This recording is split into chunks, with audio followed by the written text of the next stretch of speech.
कोकणची तोप म्हणून ज्यांची ओळख आहे असे आमदार भास्करराव जाधव यांनी आज तडफदार शैलीत विरोधकांचा समाचार घेतला। दापोली तालुका शिवसेना ठाकरे गटाची सभा दापोलीत आज आयोजित करण्यात आली होती। या सभेत त्यांनी जोरदार विरोधकांवर टीका केली। दापोलीत पक्षाची आढावा बैठक इतकी जोरदार झाली की तुफान गर्दी लोटली होती। या दरम्यान उपस्थित जनसमुदाय पाहून जाधव यांनी तालुका प्रमुख ऋषिकेश गुजर यांच्या कार्यपद्धतीचे विशेष कौतुक केले। गुजर हे दापोलीच्या राजकारणात बाजीप्रभू देशपांडे यांच्याप्रमाणे लढत आहेत, अशा शब्दात गुजर यांचे आमदार भास्करराव जाधव यांनी कौतुक केले। यावेळी त्यांनी विरोधकांचा समाचार घेतला। आपण आमदार भास्करराव जाधव नेमके काय म्हणाले ते ऐकूया।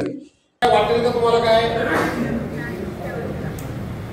वाटेल का? नाही ना तुम्ही वाटणार, पण तुमची नैतिकता सगळ्यांना कळून चुकली। आता आपल्या वाडवडिलांनी आपल्याला काय शिकवलंय की बाबा रे, घरात वेळेला उपाशी उकडी झोप, पालथा झोप, पण पापाचा काय पैसा घरात आणू नको सांगतात ना। त्याच्या विरोधात आपल्याला उभं राहायचंय,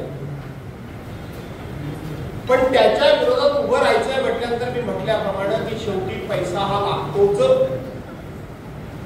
पैसा हा लागतो, जेवढा गरजेपुरता आहे तो लागणार नाही। पण मग एवढ्या प्रचंड पैशाला जर तोंड द्यायचं असेल आणि त्या निवडणुकीमध्ये विजय प्राप्त करायचा असेल, यश प्राप्त करायचं असेल, शेवटी काहीतरी वेगळा मार्ग आपल्याला स्वीकारला पाहिजे। काम करायचं असतं ते मी सगळी करतोय। नगरपंचायतीमध्ये आताच इथे जाऊन जिल्हा करणार आहे। आज हे काय आले मला काही कळलं नाही, मंडळ मिळवाले ते आले असते तर त्यांचा पण विषय मी या ठिकाणी सोडून टाकला असता। याबरोबर अमोल कीर्तीकर सुद्धा तुम्हाला सातत्यानं प्रत्येक गोष्टीमध्ये सहकार्य करत असतात, करतात ना। तुमच्या कार्यक्रमाला येतात, तुम्हाला भेटतात, तुमचं कुठे काय मुलं बाळं पास झाली वगैरे तर त्यांचं कौतुक करायला पण येतात।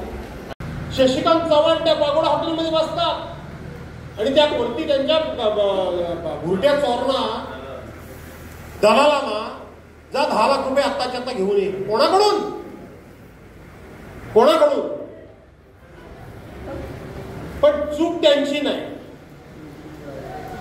नेताच जर बाया नाचवून पैसे गोळा केला असेल तर कार्यकर्ते काय करतील? कार्यकर्ते काय करतील? बरोबर आहे ना? कार्यकर्ते काय करतील? आम्ही आमच्या आयुष्यामध्ये असं कोणाला वळण लावलं नाही। काम करा, घाम गाळा, कष्ट करा, एखादं काम त्या कंपनीचं घ्या आणि स्वतः उन्हात उभं राहून करा। रितसर रजिस्ट्रेशन त्याचं आहे, मशिनरी त्याच्याकडे आहे। कॉम्पिटिशन मध्ये त्यांनी फॉर्म भरला, पहिलं काम त्याच्या हातातून गेलं, तो काही त्यांनी वाद केला। दुसरं काम त्याला मिळालं बिलो टेंडर मध्ये, त्याच्यावर तुम्ही खंडण्या मागायला येता। खंडसभेमध्ये विजयी करण्याचं काम बेटकर साहेब तुमचं हे लक्षात ठेवा। त्या दृष्टीनं कामाला लागा, त्या दृष्टीनं संपर्क वाढवा। आज पेरा म्हणजे उद्या उगवेल, लगेच काय उगवत नाही ना। त्या तहान लागल्यानंतर वीर खुदून चालत नाही। आणि म्हणून हे सगळं तुम्ही सांभाळा, अशा प्रकारची विनंती करतो।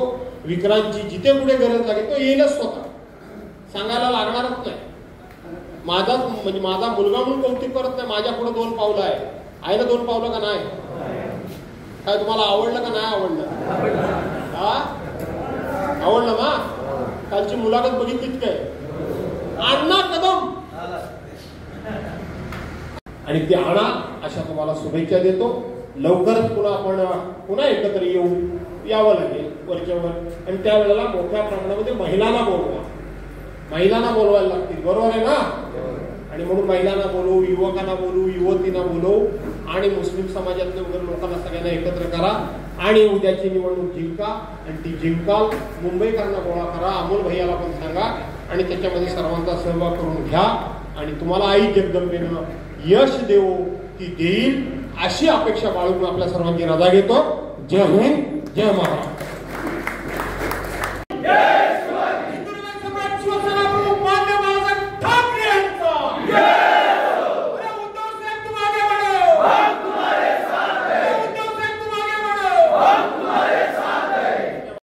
टाइम्स डिजिटलला लाईक करा, शेअर करा, सबस्क्राईब करा आणि बेल आयकॉन दाबायला विसरू नका. Times digital.